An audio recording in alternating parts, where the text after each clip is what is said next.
Mike Radich here, and I'm now joined on the phone by UFC Middleweight Patrick Cote. Patrick, how are you? I'm pretty good, actually, thanks. Patrick, taking back to the end of your last UFC run, when you fought Anderson Silva, you suffered an injury in that fight. You were out for a really long time. Then when you came back, you suffered 2 losses in a row. What exactly went wrong for you during that period of time? When I came back, I wanted a big fight right away after Silva. That's why, I accept to fight Alan Belcher right away.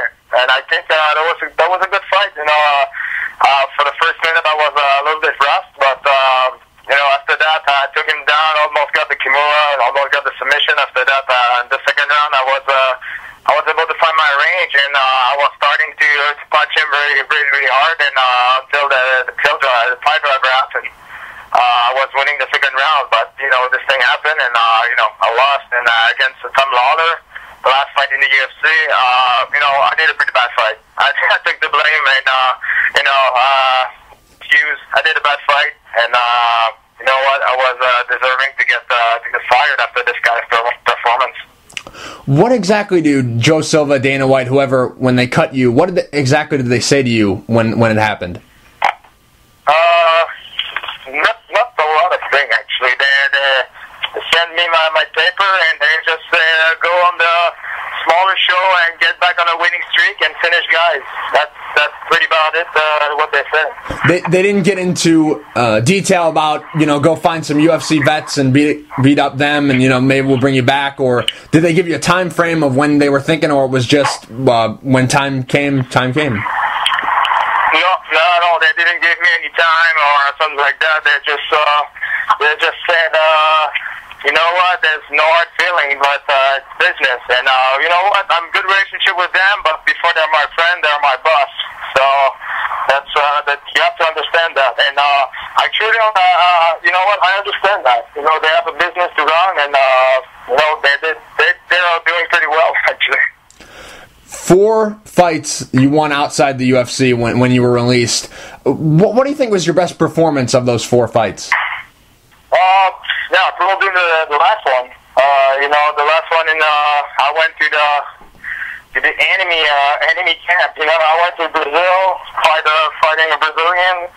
I went to the middle of nowhere in the Amazon forest. And, I went there, but I did a pretty good performance. Finished the guy in the first round, knocked him out, and, no injury. So after that, I took 4 days off. After that, I went back already to the gym. And that's why I'm in good shape right now. Doesn't matter if I had a late call like that. I'm ready to go. Now, walk me through the entire process of getting this fight with Cung Le. Were you pursuing the UFC when you found out that somebody had been dropped? Rich Franklin took a fight with Wanderlei Silva and Cung Le didn't have an opponent. Or did they just come after you?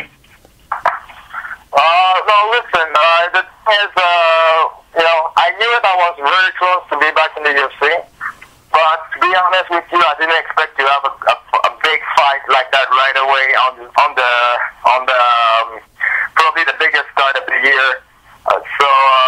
Yeah, for sure, I was looking about who's going to replace Vitor Belfort and all this thing. Everybody, there's a lot of people on Twitter that were asking the UFC to put me against Wanderlei Silva in Brazil, but I'm not a fool. I know they're not gonna put me back on my first fight back in the UFC on the main event in Brazil. So I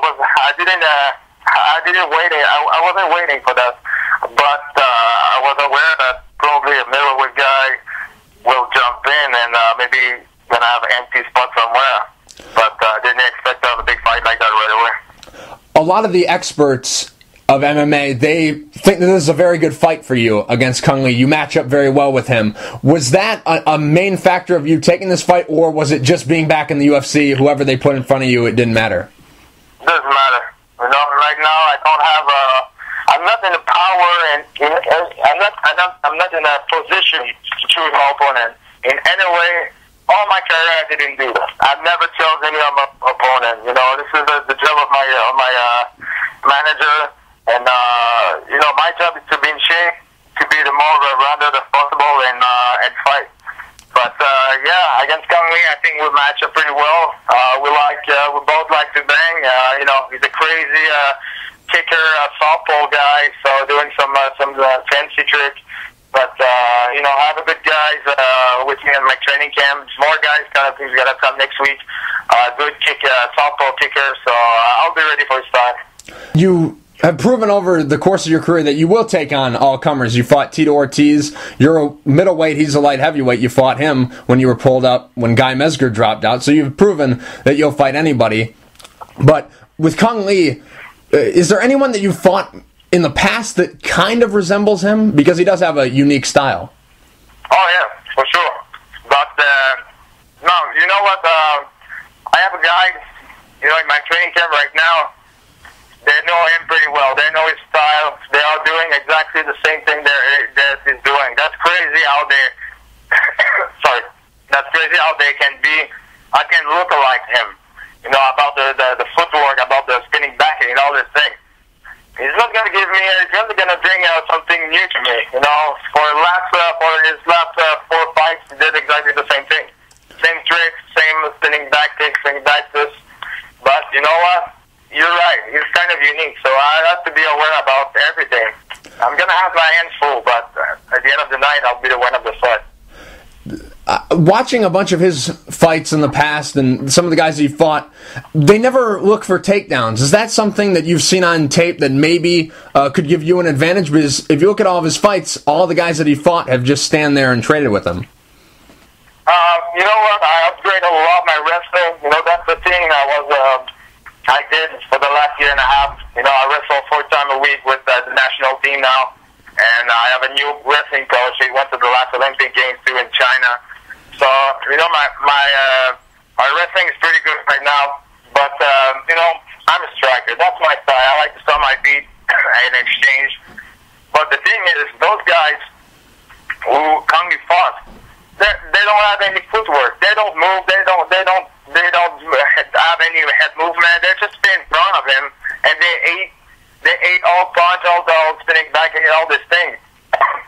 Sorry. And Vander Silva in the first round was in big trouble. But as soon as he started to move a little bit and put pressure on Kung Lee was in big trouble. So that's the key.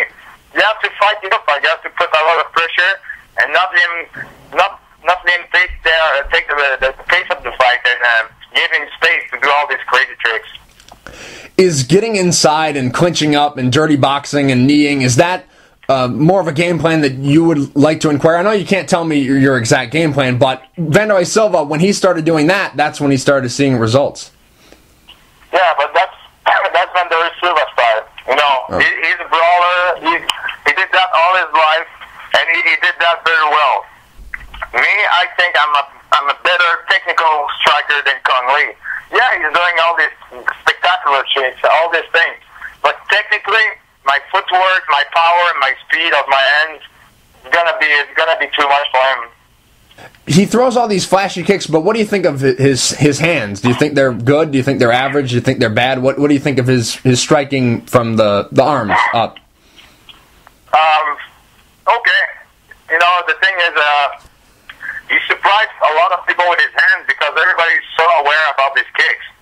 So the thing is, if you're able to count his kicks, that's what I'm going to do with my next fight.